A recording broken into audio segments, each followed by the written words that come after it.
Welcome to VJ Aksha Blog.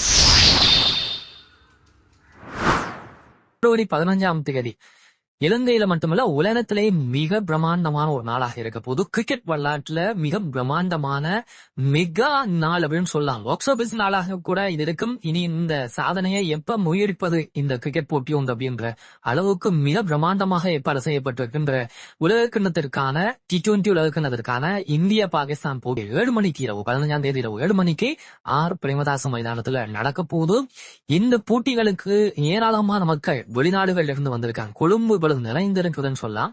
இதன் காரணமாக இந்த போட்டி காரணமாக போட்டியை பார்ப்பவர்களுக்கான விடயங்களை கருத்தில் கொண்டு கொழும்பு மிகப்பெரிய அளவான பாதுகாப்புக்கு உட்படுத்தப்பட்டிருக்கிறது. கிட்டத்தட்ட எல்லா இடத்துலையும் அதிரடிப்படையினர் அதாவது ராணுவத்தினர் போலீசார் சொல்லி மிக மிக அதிக பாதுகாப்பு கொழும்புல இப்பொழுது இருக்கு. அது மட்டும் இல்லாமல் மைதான பகுதிகள் நாளைக்கு போட்டியை பார்க்க வாரவங்களுக்காகவே தனியாக 1500 காவல்துறையினர் 600க்கும் அதிகமான போக்குவரத்து காவல்துறையினர் என்று இதுக்காக மட்டுமே இந்த விளையாட்டு போட்டிகளை பார்க்கறதுக்காக மக்களை அதாவது பாதுகாக்கிறதுக்காக மட்டுமே 2000க்கும் அதிகமான காவல்துறையினர் ஈடுபடுத்தப்பட்டிருக்காங்க சேவையில.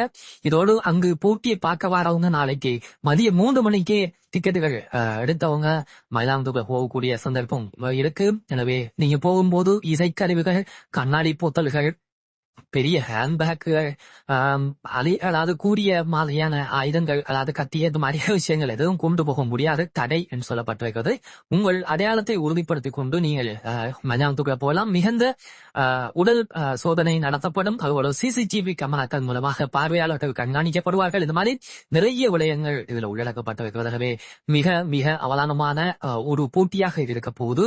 இன்றைய நாள்ல கொழும்புல கொஞ்சம் மழை பெய்யறதுக்கான மேக கூட்டங்கள் இருந்தாலும் பெரிய அளவான மழையில சிறிய ஒரு தூரல் தான் இருந்தது. என்ன நடக்க போகுதுன்னு தெரியாது. ஆனால் மழை இல்லாம இந்த போட்டி நடக்கணும் அப்படின்றதுதான் ரசிகர்களுடைய எதிர்பார்ப்பு.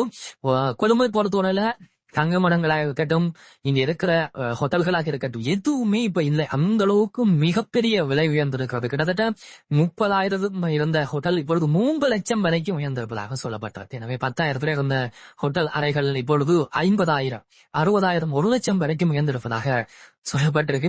மிக பெரிய அளவான ஒரு நாளாக பிப்ரவரி 15ஆம் தேதி இலங்கையில மட்டுமல்ல உலகத்துக்கே இருக்க போகுது. எனவே இந்த விஷயத்துக்காக தான் கொழும்பு இப்பொழுது இலங்கை தயாராகி கொண்டிருக்கிறது.